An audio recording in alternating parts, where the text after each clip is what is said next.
Hello दोस्तों, अभिनव नाम है मेरा। स्वागत करता हूं आप सबका आपके अपने YouTube channel let's talk with Abhinav में। जॉब प्रोफाइल सीरीज हम कर रहे हैं, उसी में 3 वीडियो अब तक मैंने अपलोड कर दिया है। आज ये चौथी वीडियो है। आज हम बात करेंगे असिस्टेंट सेक्शन ऑफिसर के बारे में, जो मिनिस्ट्री ऑफ एक्सटर्नल अफेयर के बारे में है। ये एक ऐसी जॉब है जिसको हम IFS B भी कहते हैं। IFS A होता है जो UPSC से करके आते हैं, और ये IFS B कैटेगरी में आते हैं।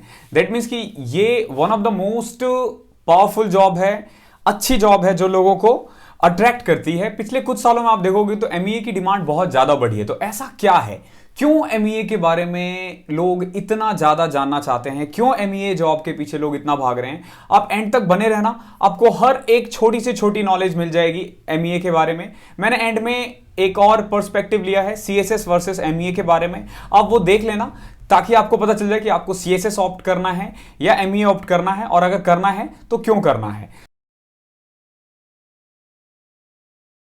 सबसे पहले बात करते हैं सिलेक्शन प्रोसेस की। तो एज यू नो, अगर आपको मिनिस्ट्री ऑफ एक्सटर्नल अफेयर में असिस्टेंट सेक्शन ऑफिसर बनना है तो आपको SSC CGL का एक एग्जाम देना होगा। बेसिकली SSC CGL का जो एग्जाम होगा उसमें 2 लेवल होते हैं, Tier 1 एंड Tier 2। वो दोनों आपको क्वालिफाई करना पड़ेगा। Tier 1 बेसिकली क्वालिफाइंग नेचर में है, और Tier 2 जो है उसके मार्क्स जुड़ेंगे, जो आउट ऑफ 390 मार्क्स आपको कुछ स्कोर करना होगा, जिसके बाद आप मिनिस्ट्री ऑफ एक्सटर्नल अफेयर में जाते हो। जब आप ये सारे एग्जाम्स निकाल लोगे तो उसके बाद आपको document verification basically ministry of external affair में ही होगा। मेडिकल भी आपका वही करवाएंगे दिल्ली में। इसके अलावा अगर मैं एलिजिबिलिटी के बारे में बात करूं तो अगर आप ग्रेजुएट हो, ग्रेजुएट सिंपल ग्रेजुएट, तो आप इसके लिए अप्लाई कर सकते हो। सिंपल ग्रेजुएशन चाहिए, कोई स्पेशल डिग्री नहीं चाहिए ना, ऐसा नहीं है BTech BA BCom कुछ भी हो आप भर सकते हो। अगर एज के बारे में बात करें तो अगर आपकी उम्र 30 साल से कम है जनरल कैटेगरी के लिए तो आप अप्लाई कर सकते हो। लेस देन 30 ईयर की डिमांड है, यानी 18 से 30 साल के बच्चे अप्लाई कर सकते हैं।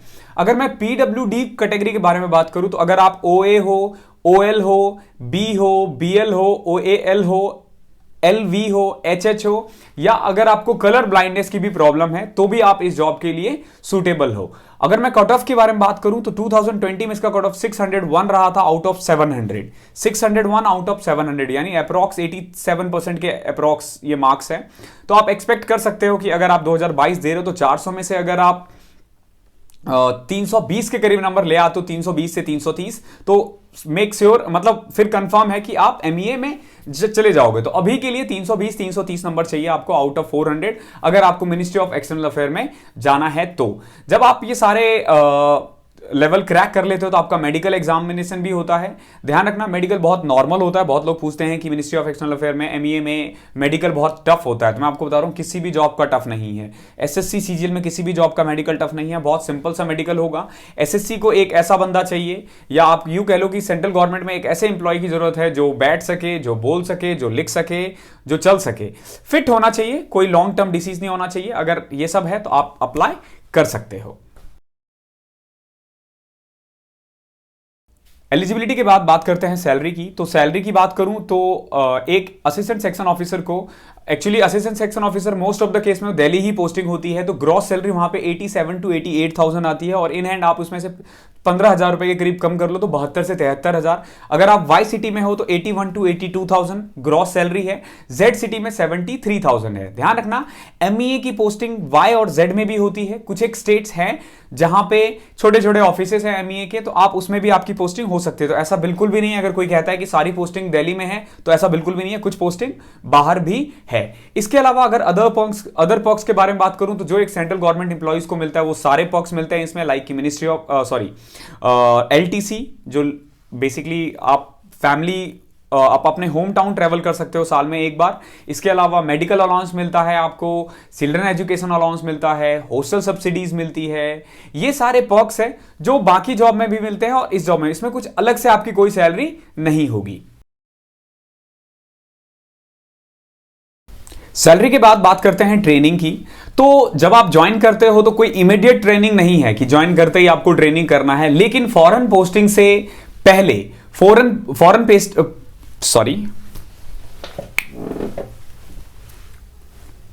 सैलरी और सिलेक्शन प्रोसेस के बाद बात करते हैं ट्रेनिंग की। तो अगर मैं ट्रेनिंग की बात करूं तो जब आप ज्वाइन करते हो तो कोई ऐसा नहीं है कि तुरंत आपकी ट्रेनिंग होगी, कोई ऐसा मैंडेटरी ट्रेनिंग नहीं है, नो इमीडिएट ट्रेनिंग है। बट अगर आप फॉरेन पोस्टिंग के लिए जाते हो, आफ्टर 3 ईयर 2 ईयर 4 ईयर जब भी आप जाओगे, तो उससे पहले मैंडेटरी है जो फॉरेन जिस भी देश में आप जाओगे उसका जो भी लैंग्वेज है उसका एक होता है लैंग्वेज प्रोफिशिएंसी टेस्ट, वो क्वालिफाई करना मैंडेटरी है। तो उसके लिए आपकी 30 डेज की ट्रेनिंग होती है। वो ट्रेनिंग काफी हेक्टिक होता है आप कह सकते हो, क्योंकि 30 डेज में आपको बहुत कुछ सीखना है और फिर वो एग्जाम देके वो निकालना भी है। और ये जो ट्रेनिंग है ध्यान रखना, ये जेएनयू यूनिवर्सिटी में होता है। जेएनयू जो दिल्ली में जो यू कैन से इंडिया की जो one of the best universities है, वहां पे इसकी ट्रेनिंग होती है। अब बात करते हैं वर्क प्रोफाइल की। तो एक्चुअली में एक जो एएसओ होते हैं वो एमईए में वो करते क्या है, तो मेन काम जो होता है ना, जितने भी आईएफएस होते हैं इंडियन फॉरेन सर्विस, उनको असिस्ट करना डे टू डे एक्टिविटीज में। जो नॉर्मल वर्क होते हैं लाइक की लेटर ड्राफ्टिंग हो गया, नोटिंग हो गए, कम्युनिकेट करना अदर ऑफिस से, मेनली डेस्क जॉब है। मतलब ऐसा नहीं है कि आपका कोई फील्ड पोस्टिंग है, या तो आप विदेश में आपकी पोस्टिंग होगी या उसमें, लेकिन है ये डेस्क जॉब ही। तो कई सारे, जैसे अब एक देश फॉर एग्जांपल मैं आपको एक सिंपल सा बता रहा हूं, हमारे यहाँ का कोई बंदा है जो विदेश जा रहा है, तो उसके काफी सारे डॉक्यूमेंटेशन होंगे, वो डॉक्यूमेंटेशन वगैरह चेक करना इन्हीं का काम है। फिर जितने भी स्टेट्स हैं, अब यू कैन से कितने सारी कंट्रीज हैं, उनमें हमारे ऑफिसेस होंगे जिसको हम दूतावास कहते हैं या फिर एम्बेसीज कहते हैं। तो उन सब जितने भी एम्बेसीज होते हैं उनके बीच में कोऑर्डिनेट करना, ये एमईए का काम होता है। या दूसरे देश के जो एम्बेसीज हमारे यहाँ हैं उनको और हमारे देश के बीच में जो कोऑर्डिनेशन है, ये भी एमईए ही के बंदे ही करते हैं। तो यही सब सारा आपका यहाँ पे काम होगा। मेनली आपका काम होगा कि जितनी भी कंट्रीज हैं उनके साथ कैसे एक फ्रेंडली रिलेशनशिप को मेंटेन रखना है, वो आपके काम के ऊपर होगा। तो बेसिकली काम बहुत प्यारा है इसमें, क्योंकि जो विदेश में रहते हैं हमारे यहाँ के जो एनआरआई कहते हैं, आप उनको भी वहां हेल्प करते हो। तो ऐसे लोग जो आउटसाइड है पोस्टिंग, आउटसाइड जॉब करते हैं आउट ऑफ इंडिया, आप उनकी हेल्प कर सकते हो यहाँ पे। उनको जो भी प्रॉब्लम आएंगी आप उन देशों में, तो आप यू कैन से कि आप उनकी हेल्प करोगे।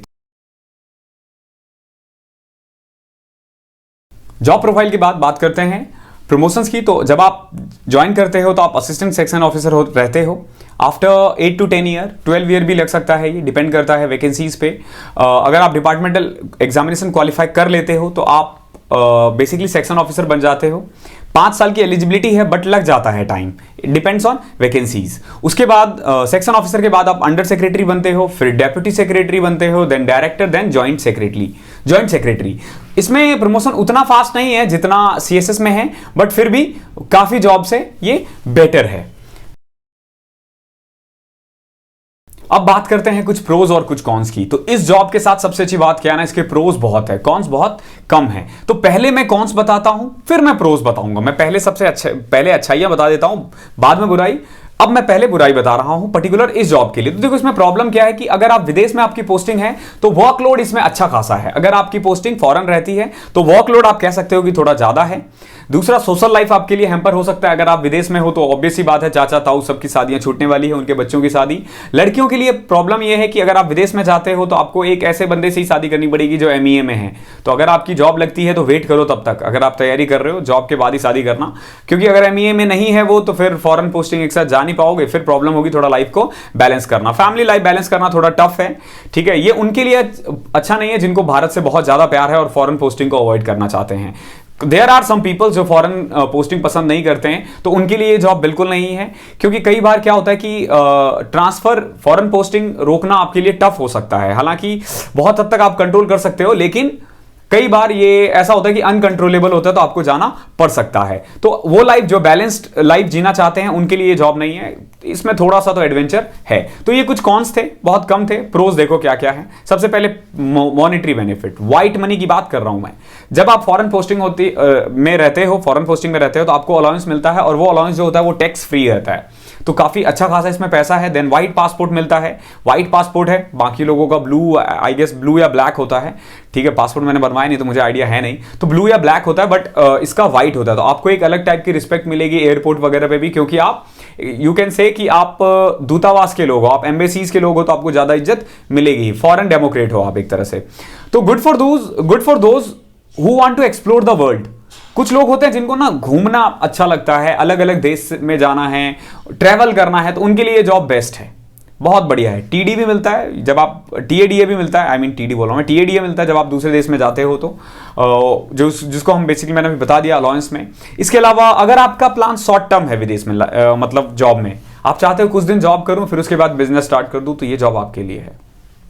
ज्वाइन करो, विदेश पोस्टिंग लो, पैसा कमाओ, वापस आओ, फिर विदेश जाओ, पैसा कमाओ, वापस आओ और उस पैसे को अच्छे से इन्वेस्ट करके बिजनेस स्टार्ट कर दो। तो ये उनके लिए अच्छा है जो शॉर्ट टर्म प्लान है जिनका यहां पे गवर्नमेंट सेक्टर में। देन उसके अलावा आपको ना वीआईपी ट्रीटमेंट मिलती है जब आप दूसरे देश में रहते हो और फिर आप एक देश से दूसरे मतलब अलग अलग वहां पे एम्बेसीज में घूमोगे। जैसे मान लो अगर मेरी पोस्टिंग मान लो से यूएसए हो जाता, तो यूएसए में काफी सारे ऑफिसेस हैं जो आपको बुलाएंगे, तो वो आपको बहुत अच्छा ट्रीटमेंट देंगे बिकॉज कि आप एक तरह से फॉरेन डेमोक्रेट हो, तो फॉरेन डेमोक्रेट को बहुत इज्जत मिलती है। देन इंफ्रास्ट्रक्चर बहुत अच्छा रहता है इस ऑफिस का, बाकी सरकारी ऑफिस की तरह नहीं है, तो थोड़ा हाई लेवल है। प्लस अगर आप विदेश नहीं भी जाना चाहते हो और यूपीएससी की तैयारी करना चाहते हो और आपको लगता है कि अगले 2-3 साल चाहिए और 2-3 साल में मैं निकाल दूंगा और नहीं निकला तो फिर तो हम विदेश जा ही सकते हैं, तो ये जॉब आपके लिए। आप आराम से 2-3 साल इंडिया में रह सकते हो और अच्छे से तैयारी कर सकते हो। इंडिया में वर्कलोड बहुत कम है, तो ये जॉब आपके लिए अगर आप यूपीएससी की तैयारी करते हो तो। अब बात करते हैं सीएसएस वर्सेस एमईए। लोग काफी इन दोनों को कंपेयर करते हैं क्योंकि दोनों की पोस्टिंग दिल्ली में है। कुल मिला के वर्क प्रोफाइल दोनों का सेम है, दोनों ही डेस्क जॉब है। तो अगर मैं प्रमोशंस वगैरह के बारे में बात करूं तो सीएसएस का थोड़ा अपर हैंड है, सीएसएस में प्रमोशन फास्ट है, एमईए में उतना फास्ट नहीं है।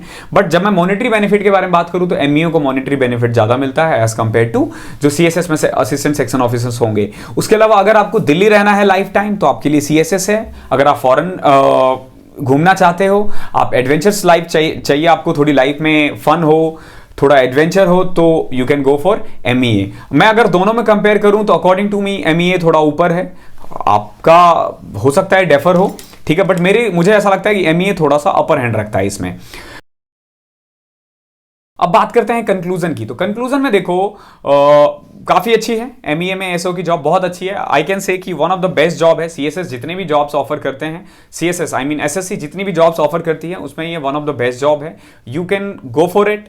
बस इसमें आपको थोड़ा अच्छा स्कोर करना पड़ेगा। You have to be in top 100-200 to secure a job in MEA, क्योंकि इसका कट ऑफ थोड़ा हाई रहता है। आउट ऑफ 400 एटलीस्ट आपको 320 मार्क्स स्कोर करना पड़ेगा एमईए में जाने के लिए। तो बहुत अच्छी जॉब है, बैलेंस लाइफ है, बहुत ज्यादा हेक्टिक नहीं है अगर आप दोनों को बैलेंस करके रखो तो, अगर आपको विदेश पसंद है तो। कुल मिला के फिर इतना ही था इस सेशन में। आई होप आपको वीडियो पसंद आई है। अगर कुछ चीजें अभी भी छूट रही है जो मैं नहीं बता पा रहा हूं तो प्लीज मुझे कमेंट में बता दो। मैं हर एक कमेंट पढ़ता हूं, मैं कोशिश करूंगा अगली वीडियो से उसमें ऐड कर दूं। आप मुझे बता देना कि अगला वीडियो आपको किस पे चाहिए। आई होप वीडियो पसंद आई होगी। अगला वीडियो किस पे चाहिए कमेंट कर देना। थैंक यू सो मच, मिलते हैं अगले सेशन में, तब तक के लिए पढ़ाई करते रहो।